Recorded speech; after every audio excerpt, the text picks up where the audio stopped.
Hi, my name is Sean Trivers. I'm the director of the 6-4 Club, and this is my ABCA presentation that I did in Indianapolis in 2018. I'm also the director of player development for the Ontario Blue Jays, a travel organization in Toronto, Canada. It's actually more of an academy since we have the players for 12 months a year. I'm also the director of player development for Program 15 and the New Balance Future Stars series, which is a company that goes across Canada and the United States, helping to develop players and get them exposure for the next level. So this is my ABCA presentation. Like I said, I've turned it into a movie, so I can put it out and tweet it on Twitter and put it on my website, 64club.com. My presentation was about developing middle infielders. Like I said, I'm the founder of the 6-4 Club, and at the 6-4 Club, that's our main focus, is really making infielders more athletic and more skilled. If you look at the way we've developed pitchers and hitters over the last 10 years, it's really changed. Most of it's with technology, but pitchers throwing heavy balls, working on velocity, pitch development, and hitters working with technology to measure launch angles and bat speed and exit velocity. I really think we need to take middle infielders to the next level. And like all the coaches here and all the coaches around the world, I've had some great mentors, some great people that I've taken information from and kind of started to develop my own program. I'd like to talk about those guys for a second. First coach I'd like to talk about is Coach Rob Childress. Coach Childress was our pitching coach at Texarkana College, and he really struck me with one question he asked. He said, "What's the only sport where the defense controls the ball?" And it just kind of showed me how important defense was. And I kind of took that to heart because I'd always loved defense, and he had given me a reason to understand why it was so important. Coach Dave Van Horn was our head coach at Texarkana, and when I met Coach Van Horn, he just brought a whole different level of intensity to infield play and everything in general. But he really stressed the importance of daily skill work, and he had us working on our skills every day. I kind of took that idea and turned it into my own kind of skill set drill, and here's the drills here. So every day we do about 5 different drills before practice or games. The first drill is one-handed picks, second drill is two-handed picks, third drill is pick it, flip it, rip it, and all 3 of those drills are done where the players are about 10 feet apart. We do each drill for a minute or 2 depending on how much time we have. Obviously we like to do it for 2 minutes. It gives the guys a lot of touches within 2 minutes. Then the last 2 drills, tempo and through it, and quick hands, quick feet, those are done at about 25 feet apart. Once again for 2 minutes. So the whole thing will take us 5 to 10 minutes. If we have a little extra time, maybe we'll do 15 minutes. But it's important for middle infielders, infielders in general, to do these every day. Let's take a look at the video. The first drill is one-handed picks. Like I said, the guys are about 10 feet apart. They throw each other to the ball in a short hop, and we're working through the ball, keeping our palm to the sky, catching it between our thumb and our forefinger. In two-handed picks, we take our throwing hand and put it back out in front. Now we're catching it with 2 hands. Exactly the same as one-handed picks, but right now we're concentrating on getting it on 4 seams. Get the ball on 4 seams. Working the hands. The next drill is pick it, flip it, rip it. In this drill, we're going to put quick hands, quick feet together. Guys are catching the ball out in front and getting in a position where their feet are moving with their hands, working on sync. First part we work on sync, and like I said, quick hands, quick feet. After the guys get this done, they're in about 3rd gear right now. We like to get them up to about 5th gear. Tempoing through it, players get back about 25 feet, they roll the ball to their partner's glove hand side, and we start working through the ball, working on our tempo. Fast first step, gather ourselves and get through the ball. Next drill, quick hands, quick feet. The guys are just going to end by playing catch from about 20 feet away, trying to catch the ball as quick as they can and get rid of it. Catching the ball on the right foot, so it's catch, throw, catch, throw. The next coach that had a major impact on me that I'd like to talk about is Mal Fitchman. Mal was old school, as you can tell by the picture. He really changed my perspective on failure. When I played for Mal, we were, as a team, we were in a little bit of a slump, and Mal called a team meeting, and everybody just coming from college, it was kind of expecting Mal to tear into us a little bit. And what I got out of the meeting was one thing he asked us. He said, "Do you think 1 billion people in China care if we lost last night?" And it just kind of changed my perspective on everything. It helped me get on to the next pitch, leave what happened in the last pitch behind, and get on to the next one. Coming from somebody that was so competitive, Mal definitely hated losing more than he liked winning. So if somebody so competitive could just get rid of something that quick. It just helped me in my defensive game. If I made an error, just let it go and get on to the next pitch. Brian Doyle's probably been the biggest influence on my playing career and my coaching career. For me, he's the best infield instructor in the world, and what I really got from Brian was how to teach, how to come up with a system and teach your system from the ground up. One of the first things I learned from Brian was there's no such thing as a shortstop or a second baseman. Everybody was a middle infielder, and a middle infielder's job is to turn the double play. And if you can't turn the double play, you're going to have to find a new position. So that's why turning the double play is so important to me and so important to the players that I work with, and a big focus on what we work on every day. When it comes to player development, it's real important that the instructor or coach understands the difference between tools and skills. For me, tools, those are what scouts really like. Skills, those are what college or coaches really like. So tools for me, those are the God-given things, the running, the throwing, the God-given abilities, whereas skills are the learned things. Tools are you can definitely work on your tools, but I don't think you can take a below-average runner and turn him into a world-class sprinter.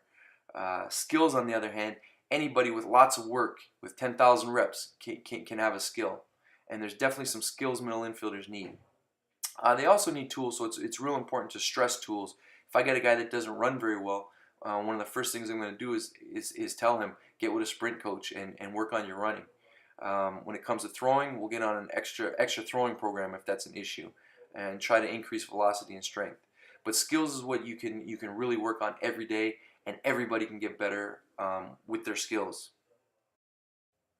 The 5 skills I feel every infielder, especially middle infielders, must have, they've changed for me over the last couple years, and I'm going to go through them 1 through 5. The first one, I used to just talk about strong legs. Now I've added mobile hips in there. I think infielders, especially middle infielders, need to have strong legs with mobile hips.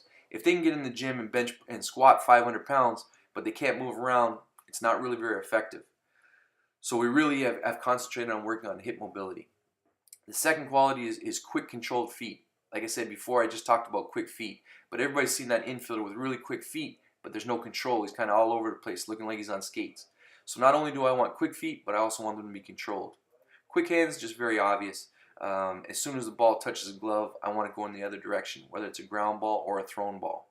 The fourth one, sure hands. Once again, something I've changed. I used to talk about soft hands.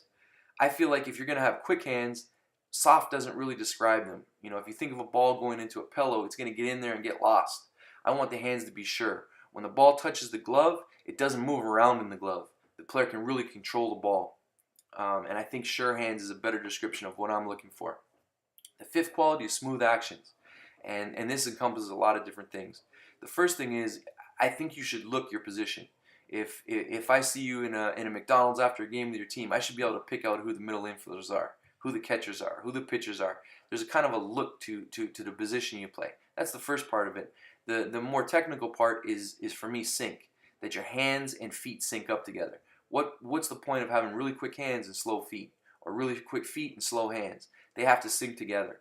The other thing that really helps with actions is the ability to change speeds.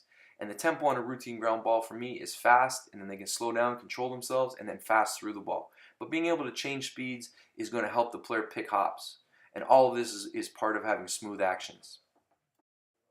So now we've talked about all the things middle infielders need. Now let's get to how are we going to develop that. I've come up with a system that's been working for me, and that's test it, then teach it, then train it. Let me explain that system. When I'm testing middle infielders, I like to test them first, even before we get into a whole bunch of learning, because I want to see where their skill set's at. Somebody said that if it's important, then it has to be measured, and that's what the test is all about. I think it's real tough to develop anything if you don't know where you're starting from. Also, if you know where you're starting from, you get to see the improvement every day. The problem is with middle infielders, it's tough to test. With hitters, it's easy. You put on a bat sensor, you can measure bat speed and exit velocity. Pitchers, you get velocity, spin rate. It's real easy to test those positions. As a middle infielder, you got to get kind of creative. And unfortunately, right now, the tests are a little bit unscientific. Hopefully, in the next little bit, somebody's going to develop instruments to test these things that are as accurate as the pitchers and hitters. But for now, we have to come up with some creative tests. So I'm going to talk about a couple of the tests that I've come up with. First test that I do with all the middle infielders coming in is I want to test their range of motion with their hips. We're lucky to have a great physio guy here, Jimmy, that uses an instrument called the goniometer. Sorry if I pronounced that wrong, but it measures the range of motion. We do 6 tests: hip flexion, hip extension, hip abduction, hip adduction, medial rotation, and lateral rotation. The things in red that you see there, 120 degrees, those are the ranges where the player should be. And obviously, if you see they're way out of range, or there's a problem, or their left side's better than the right side, then you have to set up a specific program for them to improve those things. If not, if everything's in range, then we just go through our regular hip program. And now the players have a starting point where they're starting at, and when we measure it in 4 weeks, they can see if they're improving. The next test we do is a release time test. For this test, we use the guys like a double play turn at second base.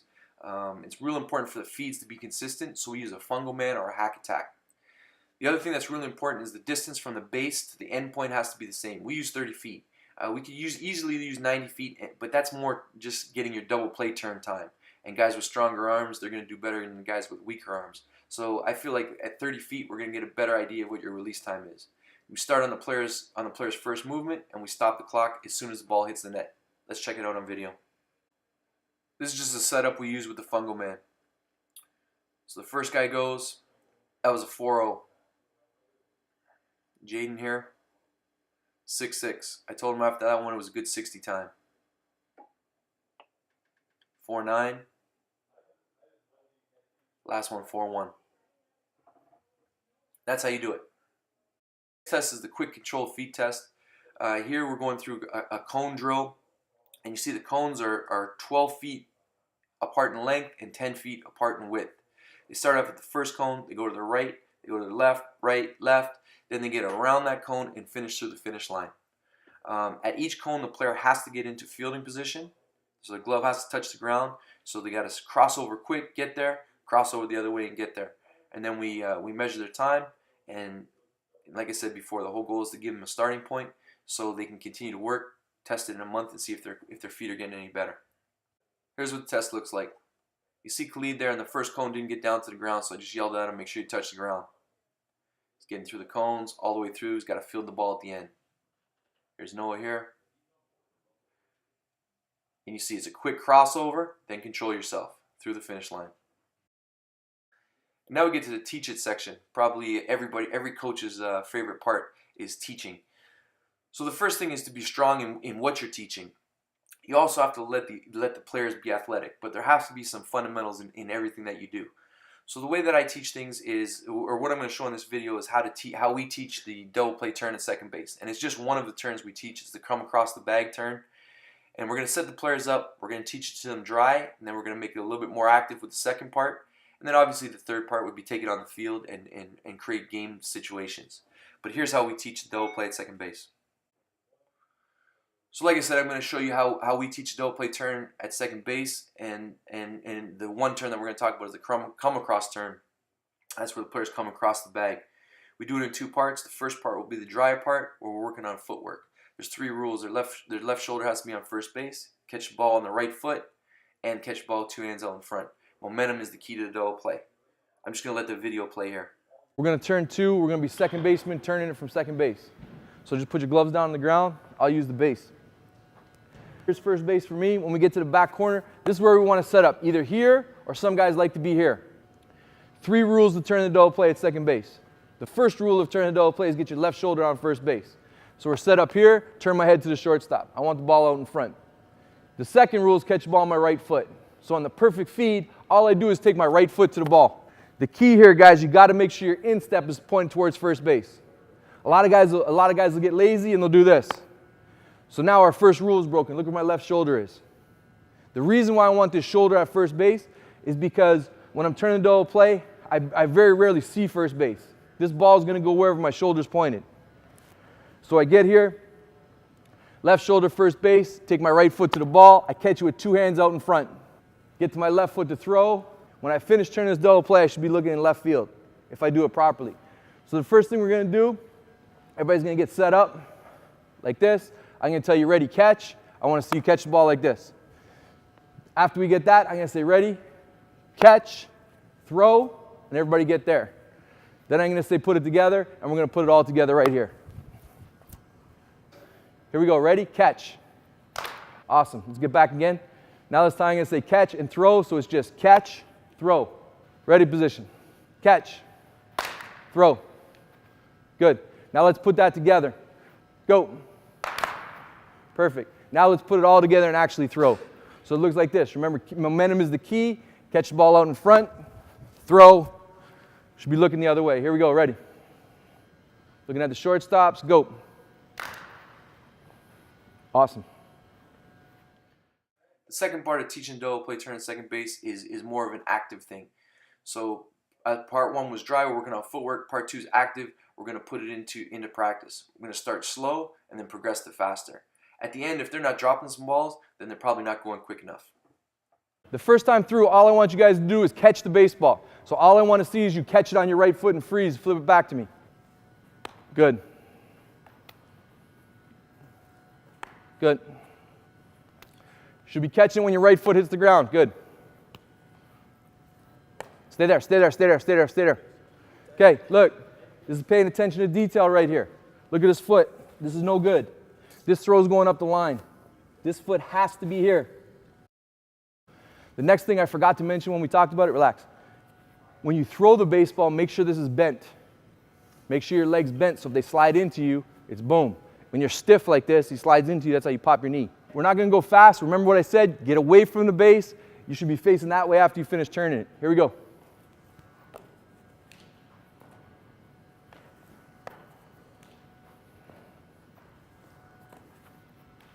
Okay, get out of the baseline. That's where the guy's sliding in. Get out of the baseline. Good. Better with your foot, huh, boy? Come on, get that shoulder on first base.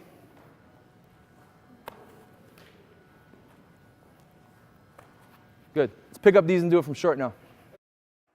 Last part is how do we train it?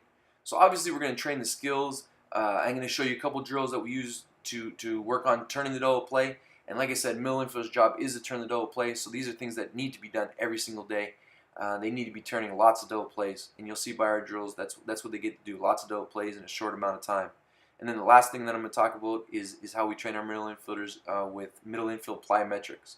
I think it's kind of unique to me. I took basic, regular plyometric drills that people do, and I turned them into movements that middle infielders need to do. So every movement is baseball specific. So we're training them to be athletes, to be quicker, to be more explosive, to be stronger, to give them some conditioning, and honestly make them mentally tougher. I've put in the 3 double play drills that we love to do.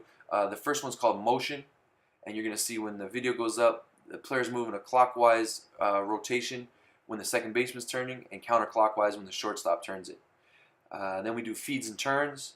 That's one player, he moves to his right, he's a shortstop feeding the second baseman, crosses over to his left, he's a second baseman feeding the shortstop.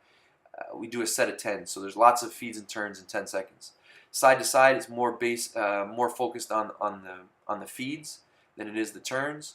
So the shortstop, he'll move up the middle, flip the ball to second base, back in the hole, and it's just back and forth for 10 seconds. The video will do a much better job of explaining than I have here. The first double play drill is motion. You see the roller there rolls it to the shortstop who feeds the second baseman. And you'll see they're going around in a clockwise rotation. Every time the second baseman catches the ball, he turns it, moves over to roller. We do this for about 2 or 3 minutes each side. Then we switch it over and we go to the shortstop. So the roller's now rolling to the second baseman and the shortstop turns. Like I said, 2 or 3 minutes. The guys will be extremely tired after 4 sets of this and turn a lot of double plays. Another drill we do is called feeds and turns. See, Noah goes to his right, crosses over to his left, crosses over to his right, he feeds the second baseman, crosses over to his left, he feeds the shortstop. On this one, the second baseman turns it and the shortstop turns it. So it's lots of feeds and turns in 10 seconds. Next drill, side to side. We got Noah playing shortstop, goes up the middle, feeds the second baseman back to his right in the hole. As soon as he catches the ball, I'm letting the next ball go. And you really start to challenge them. Here's Tyler, he goes to his left in the hole, feeds the shortstop, back up the middle, feeds. And like I said, one set is 10 reps. And you'll see at the end here by Tyler's reaction, this really gets after them. They got to stay low, but they're going to be tired at the end. Middle infield plyos are something that I think is unique to me. I haven't seen very many people do them. But what I've done is, like I said, I've taken regular plyometric exercises and turned them into exercises that make sense for a middle infielder. So we usually do sets of 4 or 5. In this video, I'm going to show you a set of 5. We do each exercise for 30 seconds. And when we get to the end of the 5 here, we'll take a 30-second break. We'll come back and we'll redo the 5. After that, we'll take a minute break. Like I said, I either usually do it in sets of 4 or 5. We can do 8 exercises. We can do 16 exercises.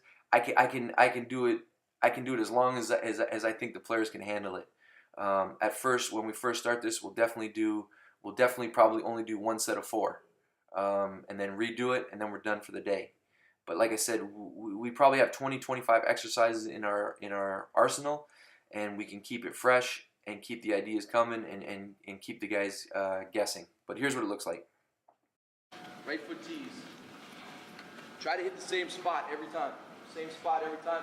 You're looking 20 feet out there. You're attacking the baseball. Control yourselves. Okay, go the other way. Left foot tee. Control your feet. This is not about being so quick. Control your feet. You're just going to the same spot every time. Make a tee. Yeah, make that tee. Good. All right, relax.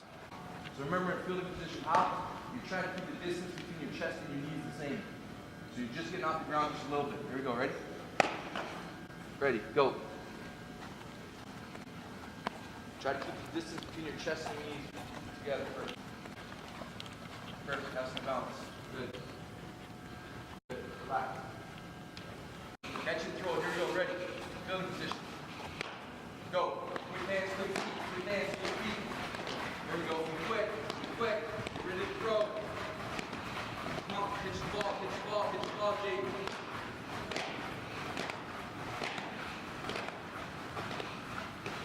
Relax. All right, there you go. Screamers, ready, go, get up, get up. Come on, save the game, save the game. You got line drive. Land soft in fielding position. Stop, good. You got any quick drink? I can't feel my legs. And that was pretty much my presentation for the ABCA 2018 event in Indy.